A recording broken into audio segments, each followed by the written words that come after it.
Don't Call Us Dirty by Garcia-Dolnik. The judge has said, "This poem is ambitious and yet confessionally dense. Its mixture of registers is fresh and startling as it switches between various subjectivities and viewing positions, running its fingers along the seam between the sacred and the profane."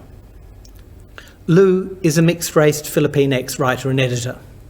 They are a poetry editor for Voiceworks, an alumnus of the Banff Centre's Emerging Writers Intensive, have held tenure as editor-in-chief of Hermes Journal and Prose team leader of the Sydney Arts Students' Society creative journal ARNA.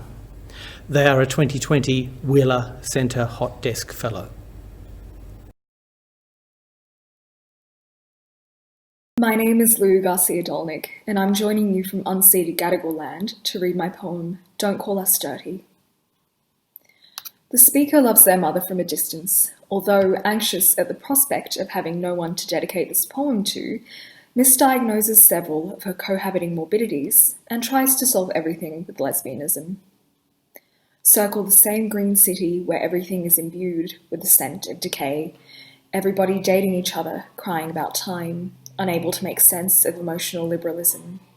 Though this doesn't stop lovers from telling her, "You're too much, you hurt me, but I got over it."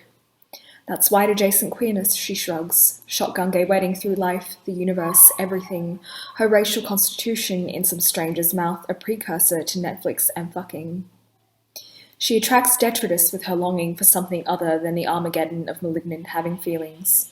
Spends eons distilling an essential truth from the platitudes of terminal desire, i.e. you're unlovable, too heavy, never as new as the other girl. And those were the halcyon days of thieving, living in anyone else's ugly histories, as in, baby, I love you, I can't do this tonight, I was thinking about her so much I couldn't get wet. Following her cartographic impulse maps human relations with generous humour, tells every butch, you can be my father, every femme, I can be your mother, anyone in between, we could be together forever.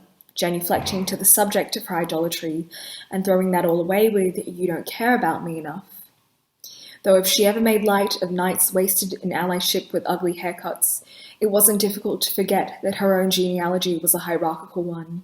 Its holy triptych, the sun, a marred childhood, the state, beating down on bodies looking to eschew the cargo of an oath to feeling unfree. Tells lovers, do not save me. Self-sufficiency, a drug running through the veins of chronic loneliness. Holding tight to the mantle of her blamelessness, anyone's arms corrugated bars through which the sky cast shadows over the origins of her affliction. In worship of the catastrophe of love on lockdown, lawlessly this desire to be dirtied where living ran the body unclean, commands daily a plea to God in the machination of every fresh heartbreak. I permit myself to pray at this temple. I permit myself to take refuge in it.